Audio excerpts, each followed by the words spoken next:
100 important topic class 11 physics. આજે વાત કરીશું આપણે પાસ્કલના નિયમ વિશે. વાક્ય એવું કહે છે કે જો કોઈ તરલ સ્થાયી હોય તો તરલમાં દરેક દિશામાંથી લાગતું દબાણ કેવું હશે? એક સમાન હશે. ચાલો આને સાબિત કરીએ આપણે. તો આ એક સ્થાયી તરલ છે અને આ તરલનો જે નાનો એવો ભાગ આપણે વિચારી રહ્યા છે. ચાલો પ્રિઝમેટિક ભાગ લીધો આપણે.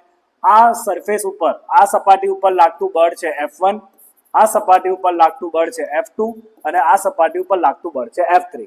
જો અહીંયા ખૂણો થીટા હોય તો અહીંયા ખૂણો કેટલો બનશે? થીટા બનશે. F1 ના બે ઘટકો લઈશું, F1 cos થીટા અને F1 sin થીટા.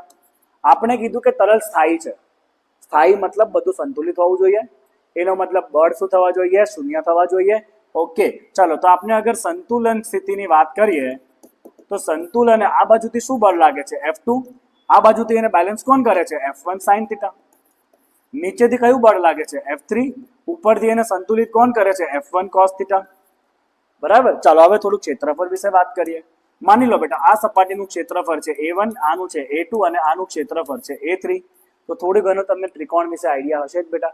તો અગર તમે ત્રિકોણનો આઈડિયા લગાવશો તો આ જે A2 છે તે ખૂણાની સામેની બાજુ છે એટલે એ કર્ણ A1 નો કયો ઘટક આવશે? sin theta. અને જે A3 છે તે ખૂણાની પાસેની બાજુ છે એટલે કર્ણ A1 નો કયો ઘટક આવશે? cos theta. ચાલો હવે ખતમ કરીએ આને. દબાણની વાત કરીએ બેટા. તો આ બીજી સપાટી ઉપર કેટલું દબાણ લાગે છે અહીંયા? તો દબાણ એટલે બળના છેદમાં ક્ષેત્રફળ. ચાલો F2 અને A2 મૂકી દો. sin sin ઉડશે, બચશે શું? F1/A1. F1/A1 એટલે તો સપાટી એક પર લાગતું દબાણ. એ જ રીતે તમે મૂકો P3 તો આ થઈ જશે F3 ના છેદમાં A3.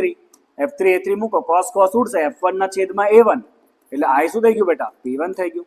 એનો મતલબ શું થયો કે આ દિશામાંથી લાગતું દબાણ P1, આ દિશામાંથી લાગતું દબાણ P2 અને આ દિશામાંથી લાગતું દબાણ P3 કેવા છે? સમાન છે. હવે તમે કોમેન્ટમાં મને કહો કે પાસ્કલના નિયમનું એક બીજું બહુ મહત્વપૂર્ણ રિઝલ્ટ છે, એ શું છે? Thank you.